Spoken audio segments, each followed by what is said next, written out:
Et nous aussi, on va, comme à notre bonne habitude, ouvrir la parole de Dieu ensemble. Et j'aimerais vous inviter à ouvrir vos Bibles avec moi dans Actes au chapitre 1. Et on va continuer ce qu'on a commencé depuis déjà quelques semaines. On va lire ensemble ce matin les versets 15 à 26 dans Actes chapitre 1. Juste avant de lire le passage, je voulais simplement à vous adresser un petit mot là, de la part de notre frère, M. Bouchard.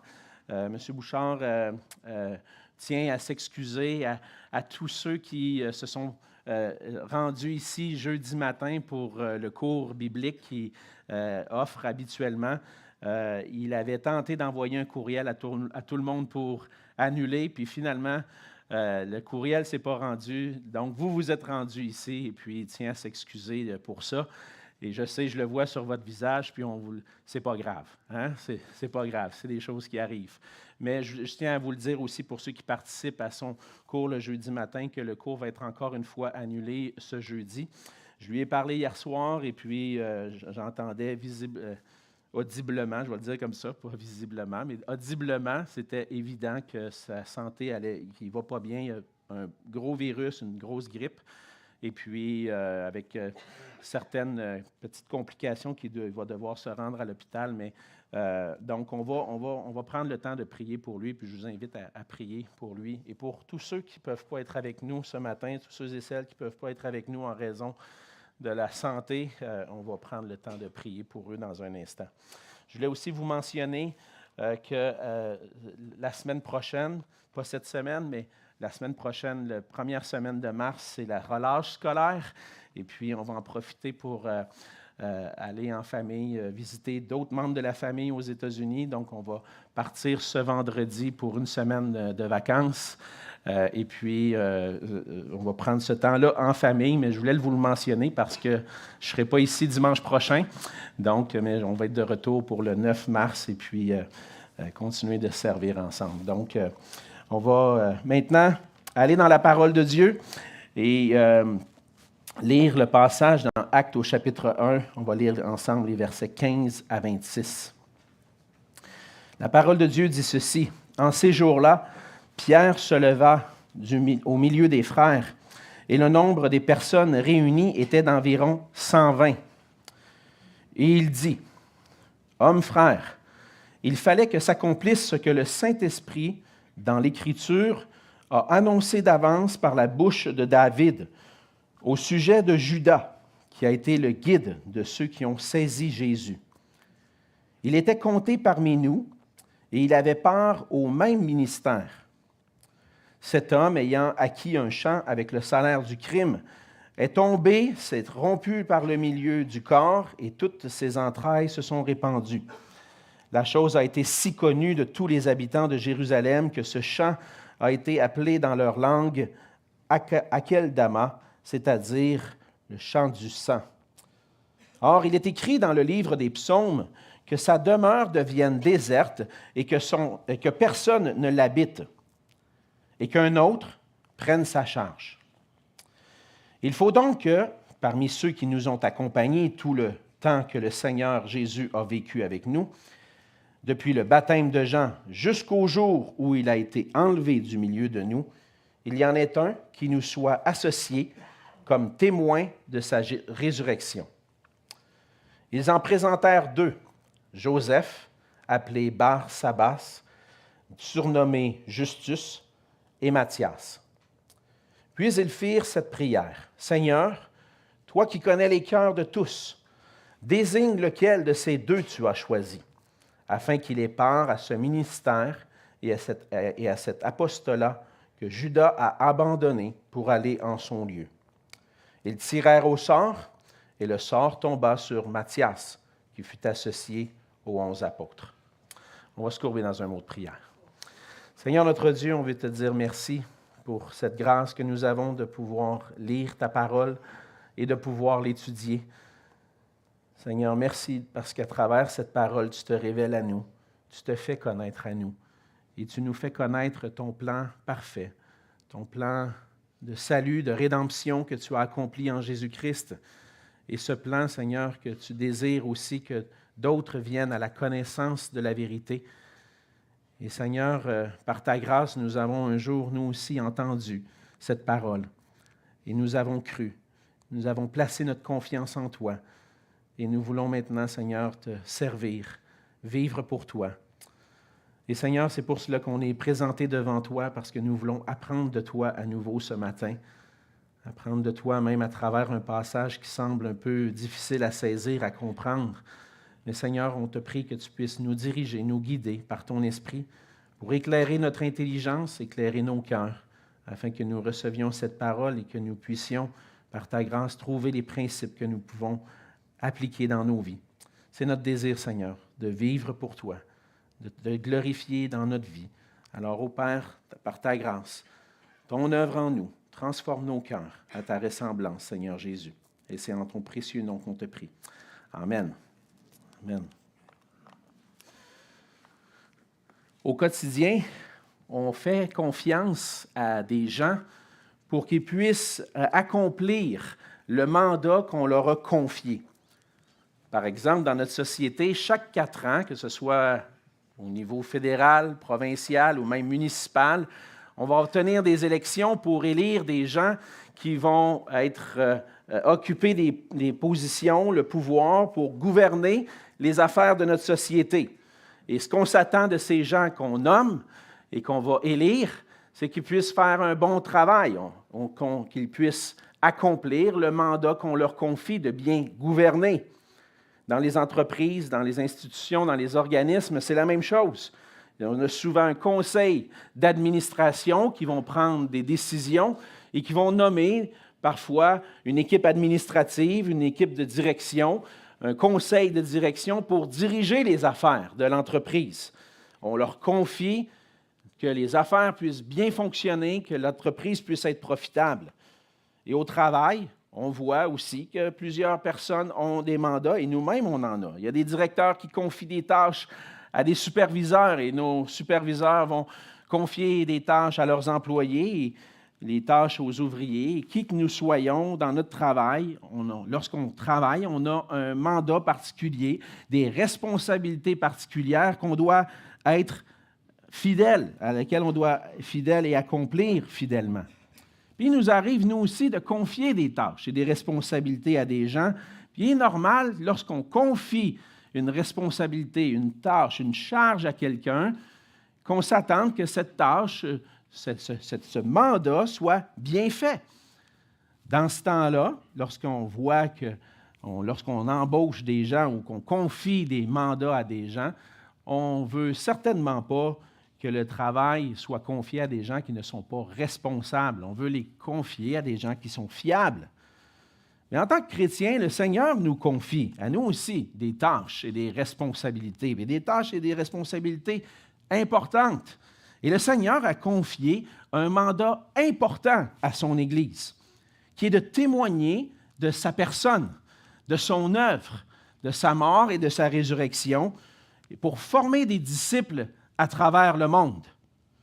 Malheureusement, en tant que chrétiens, il nous arrive parfois, pour diverses raisons, de ne pas être à l'œuvre et de ne pas être en train d'accomplir ce que le Seigneur nous demande. Ça peut être par négligence ou par paresse. Pour d'autres, c'est peut-être parfois par un manque de foi, un manque de confiance dans le Seigneur pour accomplir la tâche qu'il nous demande. Il est possible aussi que ce soit par un manque d'amour dans l'Église, un manque d'unité qui empêche l'Église de bien avancer, de faire le travail que le Seigneur lui demande. Il est possible aussi que ce soit par un manque d'amour pour les gens qui sont autour de nous. Plusieurs raisons peuvent faire en sorte qu'on n'est pas en train d'accomplir le mandat, les tâches, les responsabilités que le Seigneur nous confie. Mais dans le passage de ce matin, on termine le premier chapitre du livre des Actes qu'on a commencé il y a quelques semaines. Et ce qu'on a vu jusqu'à maintenant, on a vu qu'après sa résurrection, Jésus est apparu à plusieurs reprises, corporellement, à ses disciples pendant 40 jours. Pendant 40 jours, il les a enseignés sur le royaume de Dieu. Et il a confié à ses apôtres un mandat, le mandat important d'être ses témoins à Jérusalem, dans toute la Judée, dans la Samarie et jusqu'aux extrémités de la terre.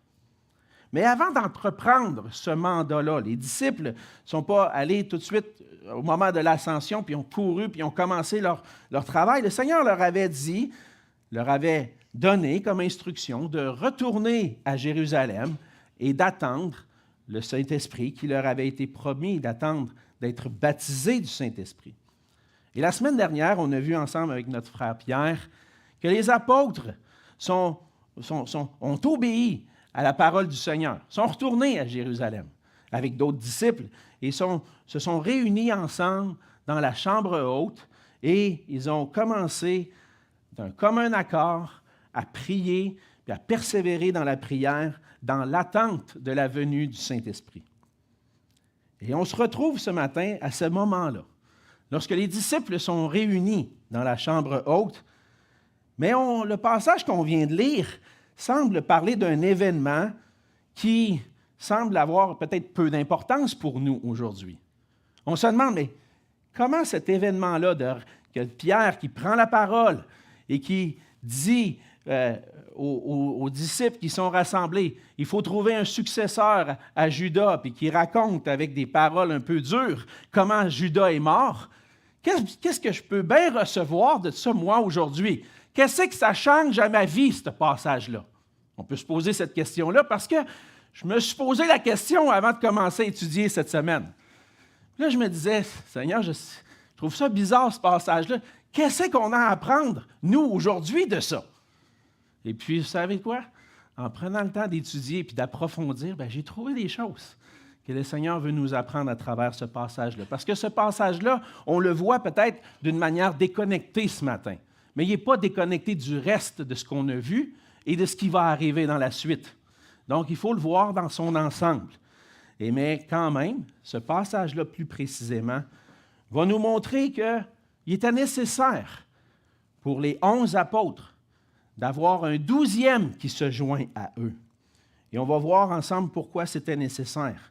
Et ce que cet événement-là nous apprend à nous aujourd'hui. On va voir à travers ce passage, puis on va voir ensemble que comme le Seigneur en avait mandaté les 12 apôtres, l'Église est aujourd'hui appelée à faire connaître le salut qui se trouve en Jésus-Christ seul. Pendant son ministère, le Seigneur avait choisi 12 apôtres pour accomplir son œuvre sur la terre. C'est ce qu'on voit premièrement, c'est dans les premières paroles de Pierre. Pierre va souligner le fait qu'il manque un apôtre. Parce que le Seigneur en avait choisi 12. Et Pierre va présenter le besoin de nommer, de voir un 12e apôtre se joindre à eux. On le voit dans le premier verset, et on doit comprendre que lorsque Luc va dire que c'est en ces jours-là, donc c'est dans ces moments-là, entre l'ascension de Jésus et la Pentecôte, qui va avoir lieu dans quelques jours, dans les 10 jours qui séparent ce moment-là, Pierre est au milieu des frères. Le nombre des personnes qui sont réunies ne sont pas juste 11, sont environ 120. Et on voit que ce n'est pas nécessairement juste, ce n'était pas tous les disciples du Seigneur qui étaient là, parce qu'on voit dans 1 Corinthiens 15 que Jésus s'était présenté à 500 frères à la fois. Donc, ils n'étaient pas tous réunis à ce moment-là, mais ils sont là, environ 120. Et Pierre prend la parole. Pierre rappelle, à travers ce qu'il va dire, ce qui est arrivé à Judas. Et ce qui est arrivé à Judas est en quelque sorte l'accomplissement de l'Écriture. On voit ça au verset 16. Il dit, « Hommes frères, il fallait que s'accomplisse ce que le Saint-Esprit, dans l'Écriture, a annoncé d'avance par la bouche de David au sujet de Judas, qui a été le guide de ceux qui ont saisi Jésus. » Et donc, ce que Pierre est en train de dire, c'est que ce qui s'est passé avec Judas, ça devait arriver. C'était quelque chose qui avait été dit d'avance, annoncé d'avance par le Saint-Esprit, par la bouche de David.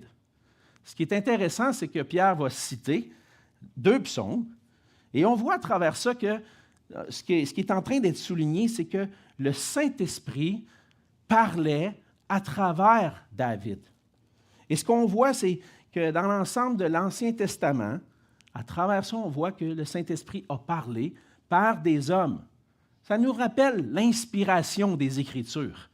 Les Écritures qu'on a dans l'Ancien et dans le Nouveau Testament ont été guidées par le Saint-Esprit, mais données par la bouche et par la main des hommes.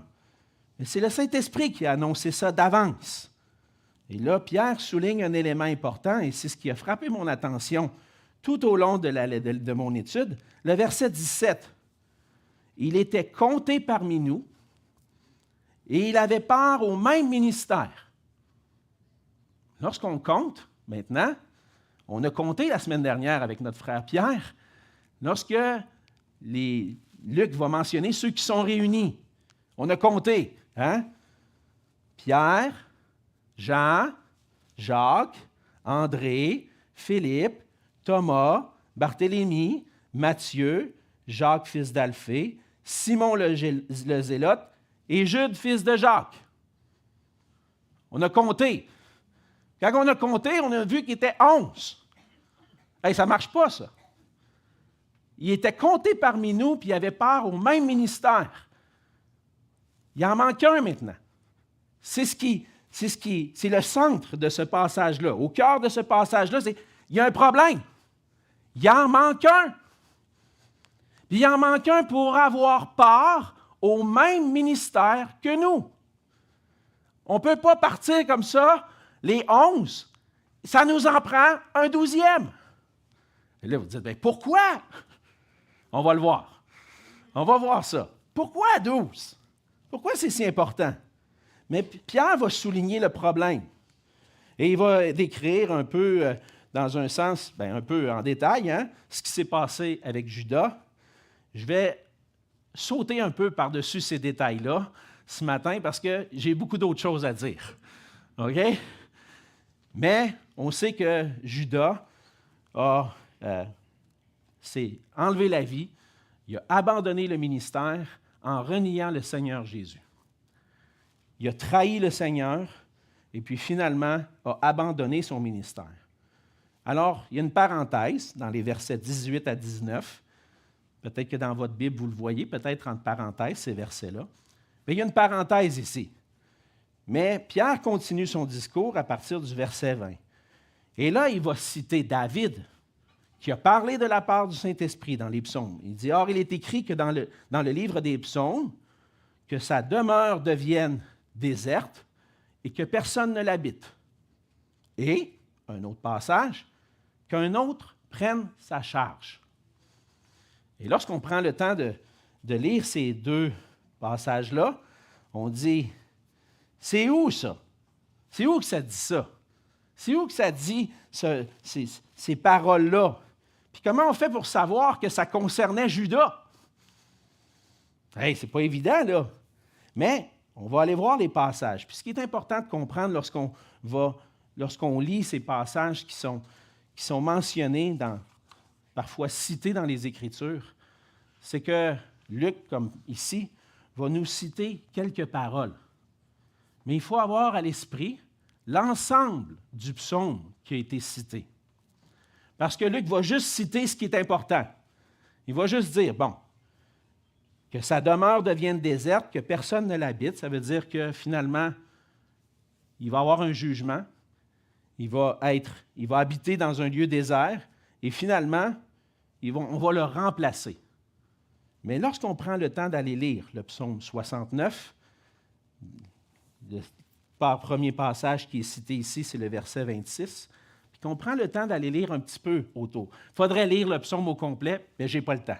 C'est un long psaume. Je vais lire une partie. Puis, gardez à l'esprit, lorsqu'on lit ce psaume-là, que c'est des prières que Jésus a faites. Psaume 69, à partir du verset 19. « Approche-toi de mon âme, délivre-la. Sauve-moi à cause de mes ennemis. Tu connais mon opprobre, ma honte, mon ignominie. Tous mes adversaires sont devant toi. L'opprobre me brise le cœur, je suis malade. J'attends de la pitié, mais en vain. Des consolateurs, je n'en trouve aucun. ils mettent du fiel dans ma nourriture, et pour apaiser ma soif, ils m'abreuvent de vinaigre. Que leur table soit pour eux un piège et un filet au sein de leur sécurité. Que leurs yeux s'obscurcissent et ne voient plus, et fais continuellement chanceler leurs reins. Répands sur eux ta colère et que ton ardente fureur les atteigne. Que leur demeure soit dévastée et qu'il n'y ait plus d'habitants dans leurs tentes, car ils persécutent celui que tu frappes. Ils racontent les souffrances de ceux que tu blesses. Intéressant, lorsqu'on met ces paroles-là dans la bouche du Seigneur Jésus. Puis on sait que lorsque Jésus était sur la croix, on a voulu lui donner à boire, on a donné du vinaigre. C'était l'accomplissement de ce que Jésus allait vivre. Mais on voit un jugement qui est donné sur ceux qui vont avoir trahi Jésus, qui vont avoir fait le mal. Ça dit que leur demeure soit dévastée, qu'il n'y ait plus d'habitants dans leur tente. Pierre prend ce passage-là et dit, ça s'appliquait à Judas. De la manière dont Judas est mort, il s'est en allé dans un champ désert. Et puis il s'est donné la mort. C'était un jugement de la part de Dieu d'avoir trahi le Sauveur. Dans le psaume 109, c'est le verset 8 qui est présenté ici, lorsqu'on dit qu'un autre prenne sa charge. Mais on lit ceci. Encore une fois, pensez au Seigneur Jésus. Dieu de ma louange, ne te tais point, car ils ouvrent contre moi une bouche méchante et trompeuse. Ils me parlent avec une langue mensongère. Ils m'environnent de discours honteux et ils me font la guerre sans cause. Tandis que je les aime, ils sont mes adversaires. Mais moi, je recours à la prière. Pensez à ça, tandis que je les aime. Jésus avait mis le comble à son amour envers ses disciples, jusqu'à laver les pieds même, les pieds de Judas. Tandis que je les aime, ils sont mes adversaires. Mais moi, je recours à la prière. Ils me rendent le mal pour le bien et de la haine pour mon amour. Place-le sous l'autorité d'un méchant et qu'un accusateur se tienne à sa droite. Quand on le jugera, qu'il soit déclaré coupable et que sa prière passe pour un péché. Que ses jours soient peu nombreux, qu'un autre prenne sa charge.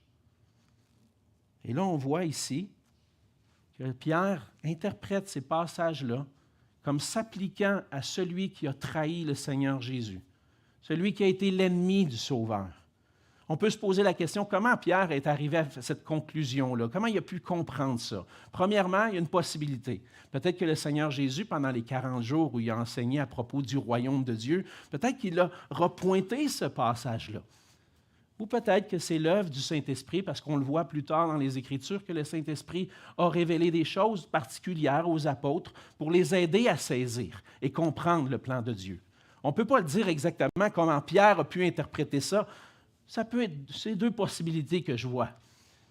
Mais ce qu'on voit ici, c'est que ce qui est arrivé à ce moment-là, dans Actes au chapitre 1, et que Luc souligne pour nommer un 12e apôtre, c'était quelque chose qui était annoncé d'avance, que le Seigneur voulait, que le Seigneur Jésus, qui a commencé de faire son œuvre sur la terre, continue de la faire, et on a besoin d'un 12e.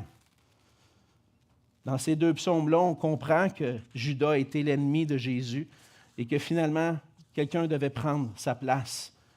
Et c'est Pierre qui conclut à cette nécessité-là d'un 12e apôtre. Et il va donner des critères particuliers pour nommer ce 12e apôtre-là. Au verset 21, il dit, « Il faut donc, parmi ceux qui nous ont accompagnés tout le temps que le Seigneur Jésus a vécu avec nous, depuis le baptême de Jean jusqu'au jour où il a été enlevé du milieu de nous, il y en ait un qui nous soit associé comme témoin de sa résurrection. » Il faut que ce soit un qui a été avec nous depuis le début, depuis le moment où Jean-Baptiste a commencé à prêcher le baptême de repentance, que Jésus même a été baptisé par Jean, depuis le début du ministère de Jésus, jusqu'au moment où on a vu Jésus monter au ciel. Ça en prend un qui était là avec nous, témoin de tous ces événements-là. Et puis là, ils vont chercher, considérer, et ils en trouvent deux. Joseph, Barsabas et Matthias. Et finalement, une fois que ces deux sont présentés, bien, ils vont faire une prière au Seigneur. Seigneur, toi qui connais les cœurs de tous, désigne lequel de ces deux tu as choisi. Qui a choisi le 12e apôtre? C'est le Seigneur Jésus lui-même. Comme Jésus avait choisi ses 12 apôtres au départ, c'est lui qui les avait sélectionnés, qui avait pris la nuit à prier. On va voir ce passage-là où Jésus a pris le temps de prier, il a sélectionné ses apôtres. Là, les disciples disent, « Seigneur, on t'a pris, désigne lequel tu as choisi. » Et là, on arrive devant une situation qu'on voit de temps en temps dans les Écritures, mais qu'on peut se poser la question. Ils tirèrent au sort, et le sort tomba sur Matthias, qui fut associé aux 11. Et là, on voit que finalement, c'est comme s'ils avaient pigé au hasard. Ils disent, « Hey, c'est quoi ça? On fait ça pour prendre des décisions maintenant? Ah, Seigneur, j'ai 2 possibilités devant moi. Je vais piger. OK, c'est ça que je fais. » C'est un texte, il faut faire attention. Pierre nous l'a dit la semaine passée, c'est un livre historique qui nous raconte une histoire. Ça ne veut pas dire que ce qu'on lit, qui s'est passé dans l'histoire, c'est une instruction. Regardez dans le reste des Écritures, est-ce que le Seigneur dit, quand tu as une décision à prendre, mets toutes les possibilités devant toi, prie, puis pige. Ce n'est pas des instructions. On trouve ça drôle. Mais je connais des gens qui agissent des fois comme ça. Dans tout le reste des Écritures, dans le Nouveau Testament, quand c'est important, des positions importantes, parce qu'on va voir qu'après les apôtres, il y a eu des anciens qui devaient être sélectionnés, des diacres qui devaient être sélectionnés. Jamais on a pris le tirage au sort. Mais on voit dans les Écritures, particulièrement dans l'Ancien Testament, que certaines personnes au milieu du peuple d'Israël, particulièrement les sacrificateurs, avaient ce qu'on appelle l'Urim et le Thummim. Une manière de se présenter devant Dieu lorsqu'une décision, puis on a besoin de connaître le jugement de Dieu sur une situation particulière, c'est le sacrificateur qui va se présenter devant Dieu avec l'Urim et le Thummim pour connaître la décision du Seigneur précisément là-dessus. Ce n'est pas n'importe qui. On voit même des mauvais usages de cette méthode-là. Saül, entre autres, a utilisé ça pour prendre des mauvaises décisions, puis ça n'a pas tourné que c'était la volonté de Dieu qui avait été pigée. Alors, il y a des cas précis où les hommes de Dieu pouvaient se présenter devant Dieu pour connaître quelle est ta décision, Seigneur, sur ce sujet-là. Et on voit, par exemple, dans d'autres passages, que lorsque Moïse a désigné Josué dans Nombre 27, le sacrificateur est allé devant l'Éternel pour obtenir un jugement par rapport à Josué, pour savoir est-ce que c'est vraiment celui que Dieu choisit. Et finalement, on sait que Josué a été celui qui a conduit le peuple à entrer dans la terre promise. Mais là, on a ce genre d'éléments-là. On voit dans le Proverbe 16, 33, ce verset qui parle de jeter un sort. On jette le sort dans le pan de la robe, mais toute décision vient de l'Éternel. Et donc, ça arrivait qu'on se présentait devant Dieu pour obtenir la réponse de Dieu précise sur une cause précise. Et ce n'était pas n'importe qui, c'était particulièrement le sacrificateur. Mais là, on voit que les apôtres vont avoir recours à ça. Ça aurait pu arriver que le Seigneur Jésus dise, « OK, là, je m'en vais. Quand je vais monter au ciel, je vous le dis tout de suite, ça va être Matthias qui va être choisi. » Il aurait pu faire ça de cette façon-là. Il aurait pu leur dire. Il aurait pu même choisir Matthias. Mais il a laissé cette tâche-là aux apôtres qui se sont présentés devant le Seigneur. Et puis, on n'a pas de détails sur comment ça s'est fait, mais on sait une chose, c'est ça qui est important, c'est le Seigneur qui a choisi. Comme le Seigneur avait choisi les autres 11, le Seigneur a choisi le 12e. Le choix de Matthias, ça nous rappelle que les apôtres ont été choisis par Jésus-Christ pour un ministère particulier, pour être des témoins de sa résurrection. À la fin du verset 22, ce que Pierre dit, il faut qu'il y en ait un qui soit associé comme témoin de sa résurrection. Et puis on voit aussi plus loin que Matthias a été associé. Et puis lorsque Pierre fait cette prière, il dit qu'il est part à ce ministère et à cet apostolat. Il y avait un but très précis d'aller devant le Seigneur pour ça. Le Seigneur Jésus avait lui-même choisi ses apôtres au début de son ministère. Comme je vous l'ai mentionné tout à l'heure, dans Luc 6, 12 et 13, on le voit. En ce temps-là, Jésus se rendit sur la montagne pour prier et il passa toute la nuit à prier Dieu. Quand le jour parut, il appela ses disciples et il en choisit 12 auxquels il donna le nom d'apôtres.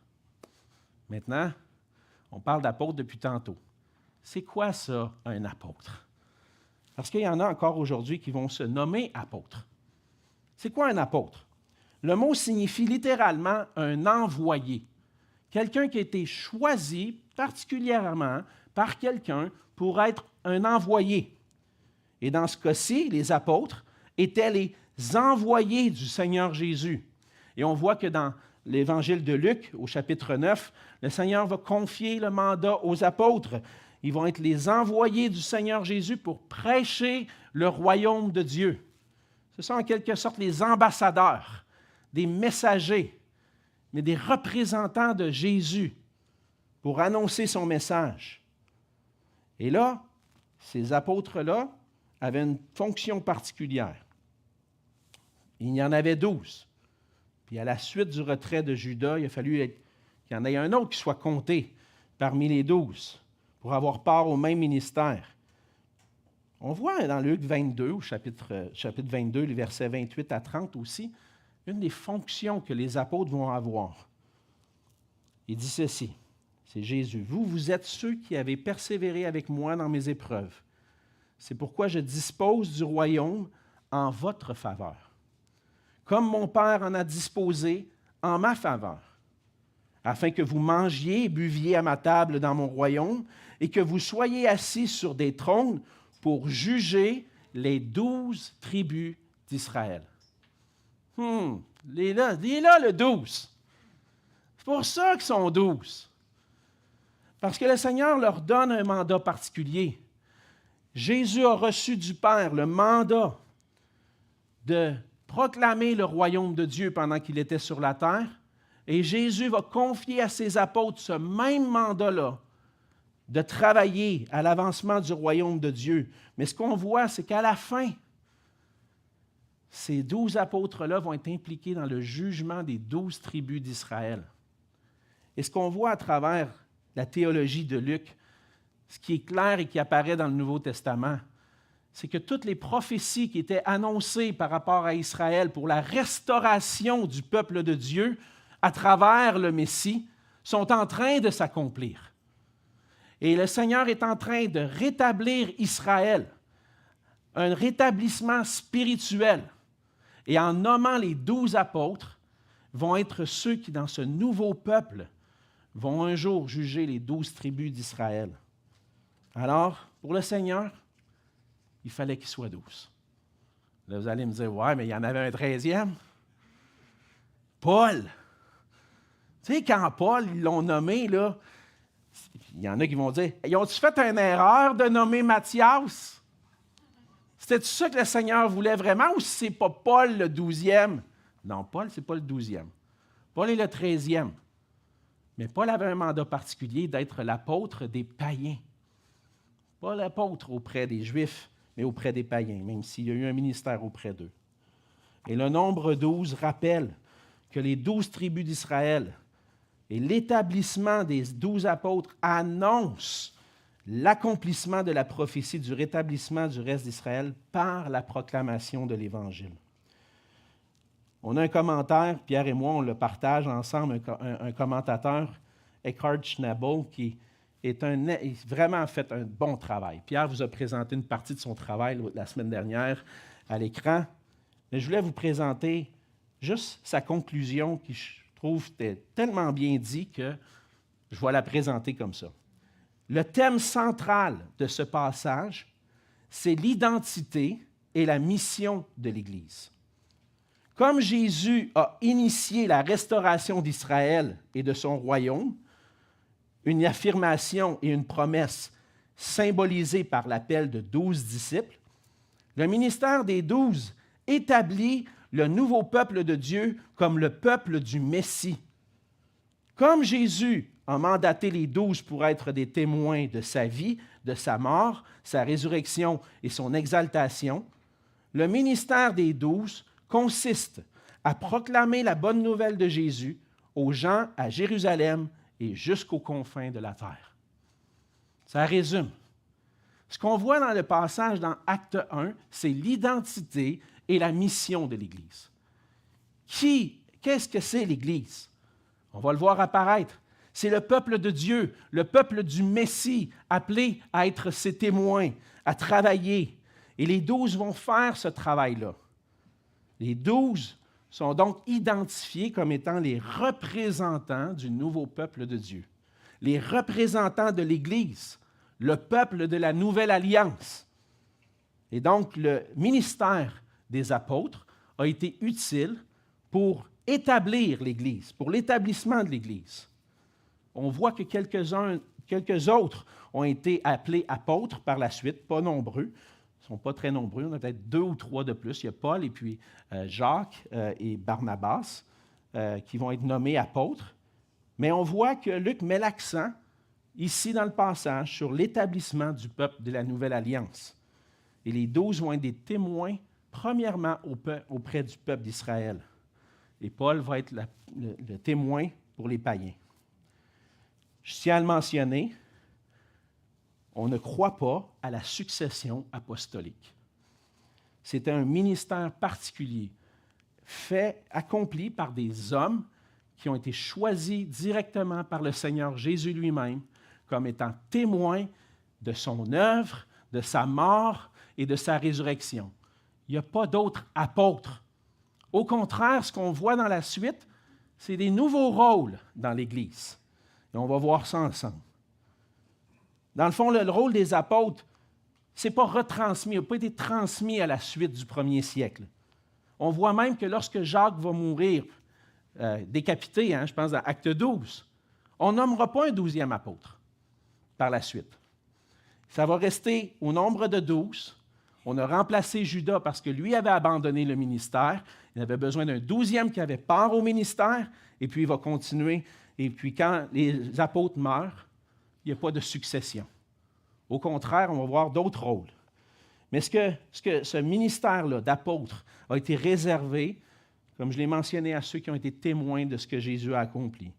Et ces témoins ont mis par écrit leur témoignage que nous avons maintenant dans les Écritures. Et comme le Seigneur le mentionne, Paul le mentionne dans Éphésiens, l'Église est établie sur le fondement des apôtres et des prophètes, le témoignage de Jésus-Christ qui avait été apporté par les apôtres et les prophètes. Et maintenant que l'Église est établie, il n'y a plus besoin d'un ministère d'apôtres parce qu'on a les Écritures, qui sont le témoignage des apôtres. Et donc, là, la question, c'est le fait qu'il n'y ait plus d'apôtres. Est-ce que la mission continue? C'est eux qui ont reçu la mission. Hein? Et je crois que lorsque, je l'ai mentionné tout à l'heure, les 12 représentaient le peuple de Dieu, la mission n'est pas terminée. Parce que le Seigneur Jésus a dit à ses disciples, « Je serai avec vous tous les jours jusqu'à la fin du monde. » Je ne pense pas que la fin du monde est arrivée encore. Et puis le Seigneur a dit, « Je vais être avec vous, puis vous allez accomplir ce ministère-là, cette œuvre-là, jusqu'à la fin du monde. » Parce que l'Église, c'est le peuple de Dieu, le peuple du Messie. Puis l'Église doit continuer d'accomplir sa mission jusqu'au retour de Jésus-Christ. Mais c'est pour ça qu'aujourd'hui, le Seigneur continue de donner à son Église des dons pour l'accomplissement de l'œuvre du ministère. Là, je m'en vais vers l'aspect plus pratique. Il y a 11 apôtres, on sait qu'ils sont morts. En fait, 12. 11 plus 1, ça fait 12. On sait qu'ils sont morts. Qu'est-ce que ça change pour nous aujourd'hui? Il y en a eu 12. On sait que le Seigneur a son plan. Puis le plan de Dieu n'est pas terminé. Mais ce qu'on voit, c'est que le Seigneur donne des dons à son Église pour accomplir l'œuvre du ministère. Et dans la suite du livre des Actes, on va voir apparaître un nouveau rôle dans l'Église on a commencé à voir apparaître dans l'Église de Jérusalem. Et dans la suite, le rôle d'anciens. Le travail des anciens, c'est de paître les églises, d'être les pasteurs de l'Église, puis d'agir comme des surveillants. On voit que lorsque Paul était dans son voyage missionnaire en Acte 14, il n'a pas établi des apôtres dans les églises, mais des anciens. Il dit, quand ils eurent évangélisé cette ville et fait un certain nombre de disciples, ils retournèrent à Lystre, à Icône et à Antioche, fortifiant l'esprit des disciples, les exhortant à persévérer dans la foi et disant que c'est par beaucoup de tribulations qu'il nous faut entrer dans le royaume de Dieu. Qu'est-ce qu'ils ont fait après? Ils ont enseigné les disciples, ils ont formé des disciples, ils ont grandi, qu'ils grandissent, et puis finalement, ils désignèrent des anciens dans chaque église. Et après avoir prié et jeûné, ils les recommandèrent au Seigneur en qui ils avaient cru. Il n'y a pas eu de tirage au sort. C'est eux qui les ont désignés. Et on va voir que le Seigneur va donner des instructions. C'est pour désigner les anciens, les bergers pour l'Église. Et puis ensuite de ça, on voit dans Actes 20, 28 que Paul va transmettre le ministère qu'il avait reçu aux anciens de l'Église d'Éphèse en disant « Prenez donc garde à vous-même et à tout le troupeau sur lequel le Saint-Esprit vous a établi évêque pour paître l'Église de Dieu qu'il s'est acquise par son propre sang. » Un grand rôle que le Seigneur confie à ses serviteurs. Mais le Seigneur donne plus de détails. Paul même va expliquer davantage que le Seigneur a donné d'autres dons. Il n'y a pas juste des anciens maintenant. Un autre passage important, c'est Éphésiens 4, versets 11 et 12. Ça nous dit qu'il a donné les uns comme apôtres, les autres comme prophètes, première génération de disciples, et ensuite les autres comme évangélistes, les autres comme pasteurs et docteurs, pour le perfectionnement des saints, en vue de quoi? L'œuvre du ministère et de l'édification du corps de Christ. L'œuvre du ministère continue encore aujourd'hui. Et c'est à travers le travail des évangélistes et des pasteurs docteurs dans l'Église que les saints vont être équipés pour accomplir l'œuvre du ministère et édifier le corps de Christ. Le but, perfectionner les saints. Donc, ça veut dire que nous aussi, on a un rôle. Tout le monde a un rôle à jouer. Et on voit que le Seigneur n'a pas juste donné des dons particuliers à des personnes, mais il a donné des dons à tous. Le Seigneur appelle chacun de ses disciples à une tâche particulière. L'Église, c'est un corps composé de plusieurs membres et chacun a sa fonction. Ce n'est pas un corps avec juste des yeux. Ce n'est pas des corps avec juste une bouche, juste des bouches. Vous voyez, un corps, là, c'est juste des bouches. Il n'ira pas loin. Hein? Non, il a besoin des jambes, il a besoin des oreilles, il a besoin du nez. Pour être un corps, pour être un tout, ça a besoin de plusieurs parties. Paul, dans 1 Corinthiens, chapitre 12, les versets 4 à 7 et 11, il va dire « Il y a diversité de dons, mais le même esprit. Diversité de ministères, mais le même Seigneur. Diversité d'opérations, mais le même Dieu qui opère tout en tous. Or, à chacun, la manifestation de l'Esprit est donnée pour l'utilité commune. » Puis là, je me rends compte, j'ai-tu mis le 11? Je ne l'ai pas mis ici. Un seul et même Esprit opère toutes ces choses, les distribuant à chacun en particulier comme il veut. Donc, il y avait des apôtres. Ensuite, les apôtres ont fait des disciples, ont établi des anciens dans les églises. Et le Seigneur, par son Esprit, prend toutes les personnes, leur donne des dons particuliers pour que l'Église travaille ensemble à la mission du Seigneur. Chacun doit mettre au service des autres et au service de la mission le don qu'il a reçu. Pierre va dire en 1 Pierre 4, 10 et 11, « Comme de bons dispensateurs des diverses grâces de Dieu, que chacun de vous mette au service des autres le don qu'il a reçu. Si quelqu'un parle, que ce soit comme annonçant les oracles de Dieu. Si quelqu'un remplit un ministère, qu'il le remplisse selon la force que Dieu communique, afin qu'en toutes choses, Dieu soit glorifié par Jésus-Christ, à qui appartiennent la gloire et la puissance au siècle des siècles. Amen. » Évidemment, la mission n'est pas terminée. Ce n'est pas terminé avec les apôtres, mais elle continue encore aujourd'hui. Et comme Église de Jésus-Christ, le peuple du Messie, le peuple du Roi des Rois, on doit travailler ensemble à cette mission. Et si tu ne sais pas c'est quoi tes dons, c'est quoi ton don? Il y en a qui disent, OK, on va passer un questionnaire. Hein? On va faire un test, savoir c'est quoi tes dons. Je sais qu'il y a des églises qui ont déjà fait ça. Moi, les questionnaires, ça m'a aidé un peu, mais je ne serais peut-être pas en train d'enseigner si ça m'était juste fié au questionnaire. Non, la manière qu'on doit faire, c'est se mettre à l'œuvre. Tu as à cœur quelque chose. Le Seigneur, tu sens que le Seigneur te met à cœur. Moi, j'aimerais ça m'impliquer dans ça. Ah, c'est peut-être que ça vient du Seigneur. Tu pries, consulte des frères et sœurs. Penses-tu que... Ben oui, implique-toi. Puis à mesure que tu t'impliques, le Seigneur dirige les choses. Puis à un moment donné, tu te rends compte, tu te dis, ben là, je suis à ma place, là. Hey, le Seigneur bénit l'Église à travers le fait que je suis là. Puis des fois, je l'entends. Je dis, moi, là, si vous m'aviez parlé, là, 25, 30 ans, dire, toi, tu vas parler en avant du monde chaque dimanche. Non. Moi, je ne veux pas ça. Moi, j'étais le dernier dans les exposés oraux à l'école. Pas prêt, puis... Pas bon! C'était pas bon! Pourquoi je suis ici aujourd'hui? Demandez au Seigneur. Parce que, honnêtement, ce n'est pas dans mes forces. C'est par la force du Seigneur, certainement. C'est le Seigneur qui donne des dons à son Église pour qu'on puisse les mettre au service des autres. Et tu ne sais pas où te diriger, commence par servir. Un petit quelque chose à cœur, vas-y, commence là. Puis le Seigneur va te montrer à travers le temps où est ton endroit, où est ta place pour servir dans le corps de Christ, pour servir à la mission. Et donc, comme le Seigneur avait appelé ses apôtres, ses disciples à travailler puis participer ensemble au ministère qu'il leur avait confié, nous travaillons ensemble, mon troisième point, à faire connaître l'amour de Dieu et le salut en Jésus-Christ. C'est le plus grand besoin de notre monde aujourd'hui. Lorsqu'on entend tout ce qui se passe autour de nous, puis dans les médias, surtout ces temps-ci, mon ami, ce qui me convainc le plus, c'est d'entendre les nouvelles chaque jour. Le monde a besoin de Jésus-Christ. Tous les problèmes qu'on voit autour de nous sont liés au problème du péché.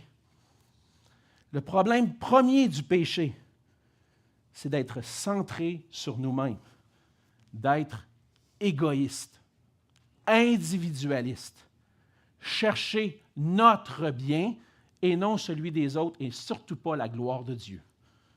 Le problème du péché, c'est un cœur qui n'est pas tourné vers Dieu, mais qui est tourné vers lui-même.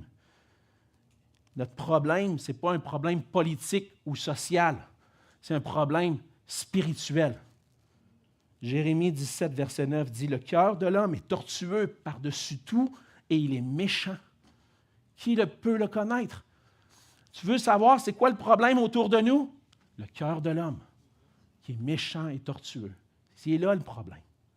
Et c'est pour ça que ce que le monde a le plus besoin, c'est du Seigneur Jésus, qui est venu, Seigneur Jésus qui est venu pour sauver l'humanité du péché. Et dans son amour, le Père a envoyé son Fils pour mourir à la croix. Christ s'est incarné, a vécu une vie parfaite pour s'offrir en sacrifice pour des pécheurs qui avaient besoin d'être délivrés du péché. Il a manifesté son amour en mourant pour nous. Et par sa mort et sa résurrection, a tout accompli pour qu'on puisse être libérés du péché, libérés de l'esclavage du péché. Et maintenant, le Seigneur appelle tous ceux qui lui appartiennent, tous ceux qui sont nés de nouveau, qui se sont repentis de leurs péchés et placé leur confiance en lui à accomplir ensemble son œuvre pour sa gloire. Parce qu'au travers de notre ministère, ensemble, le Seigneur appelle ses brebis à lui. Si le Seigneur n'est pas encore revenu, c'est parce qu'il y a d'autres brebis à appeler. Le Seigneur Jésus lui-même a dit dans Jean 10, au verset 14, « Je connais mes brebis et elles me connaissent. Comme le Père me connaît et comme je connais le Père. Et je donne ma vie pour mes brebis. J'ai encore d'autres brebis qui ne sont pas de cette bergerie. Celles-là aussi, il faut que je les amène. elles entendront ma voix, et il y aura un seul troupeau, un seul berger. C'est ma conviction que si le Seigneur Jésus n'est pas encore revenu, c'est parce qu'il y a d'autres brebis qu'il veut appeler. Il veut qu'à travers notre ministère, ensemble, en travaillant ensemble, en participant ensemble à faire connaître Jésus comme le bon berger qui a donné sa vie pour que des gens puissent venir à lui et faire partie de son troupeau. Et c'est pour ça qu'on a besoin de travailler ensemble à faire des disciples. Des disciples qui vont en faire d'autres. Donc, en conclusion, on a vu ensemble que comme le Seigneur avait mandaté les 12 apôtres, l'Église est aujourd'hui appelée à faire connaître le salut en Jésus-Christ seul. Le mandat que le Seigneur avait confié à ses apôtres, le ministère et la part que chacun avait dans ce ministère, le Seigneur l'a ensuite confié à son Église. Par sa grâce, le Seigneur donne encore aujourd'hui des dons nécessaires à l'accomplissement de l'œuvre du ministère. Et c'est pour ça qu'on a besoin de participer ensemble, chacun selon nos dons. Parce que Jésus est le seul qui peut vraiment résoudre les problèmes de notre monde déchu. Lui seul peut sauver. Alors ma question, c'est où en es-tu aujourd'hui dans cette mission que le Seigneur t'a confiée? Premièrement, fais-tu partie de son Église? As-tu placé ta foi en Jésus-Christ seul pour ton salut? C'est une des façons dont on fait l'œuvre du ministère, c'est chaque semaine, on veut proclamer l'Évangile de Jésus-Christ pour que vous puissiez l'entendre. Et si vous l'entendez ce matin et que vous n'avez pas encore reçu Jésus-Christ comme votre sauveur, vous n'êtes pas repenti de vos péchés, le Seigneur vous appelle ce matin. Repentez-vous, croyez en Jésus-Christ, recevez son pardon. Faites partie de sa bergerie, faites partie de son peuple, un peuple qui est composé de plusieurs personnes qui maintenant vivent pour la gloire de Dieu. Mais si tu fais partie du peuple de Dieu, que tu es membre de l'Église, puis que tu es joint à son Église, est-ce que tu participes avec tes dons au ministère de l'Évangile? As-tu trouvé ta place? C'est quoi ta place? Tout ce qu'on fait ensemble, c'est pour que la parole de Dieu soit proclamée. Il y a des gens à l'accueil le dimanche matin pour vous accueillir. Pourquoi? Parce que vous venez pour entendre la parole de Dieu. Il y a des gens qui vont s'occuper des finances. Pourquoi? Pour soutenir le ministère de la parole. Et tous ensemble, que ce soit avec les enfants, avec les jeunes adultes, on proclame l'Évangile. Ensemble, on travaille selon nos dons à ce que l'Évangile de Jésus-Christ soit proclamé. Avec le don que le Seigneur nous a donné, on peut travailler ensemble. Alors que le Seigneur fasse de nous une Église engagée pour le faire connaître et que d'autres viennent à la connaissance du salut. Prions. Seigneur notre Dieu, merci pour ta grâce envers nous. Merci parce qu'au travers de ce passage, Seigneur, tu nous montres ton plan parfait. D'établir un royaume qui va être conduit par toi, Seigneur Jésus, que les apôtres ont commencé à établir et dont ils ont rendu témoignage, Seigneur, de ta vie, de ta mort, de ta résurrection. Et ils continuent de rendre témoignage à travers les pages des Écritures. Et nous, Seigneur, on veut enseigner fidèlement cette parole que tu nous as laissée. On veut travailler ensemble à faire connaître autour de nous ce salut si merveilleux parce que les gens ont besoin de toi. Notre monde a besoin de toi. Seigneur, fortifie-nous par ton esprit. Remplis-nous de ton esprit pour qu'on puisse être fidèles à ta parole, pour qu'on soit des serviteurs fidèles à toi. Tu nous as confié ce mandat, Seigneur, on ne veut pas être trouvé infidèles à toi, mais fidèles. Rends-nous obéissants. Aide-nous à saisir, à comprendre ce que tu veux que chacun de nous accomplisse pour toi, mais qu'on puisse travailler ensemble, unis, pour faire connaître que tu es le Sauveur, le Seigneur, vivant, ressuscité. À toi soit toute la gloire, Seigneur Jésus. C'est en ton nom qu'on te prie. Amen.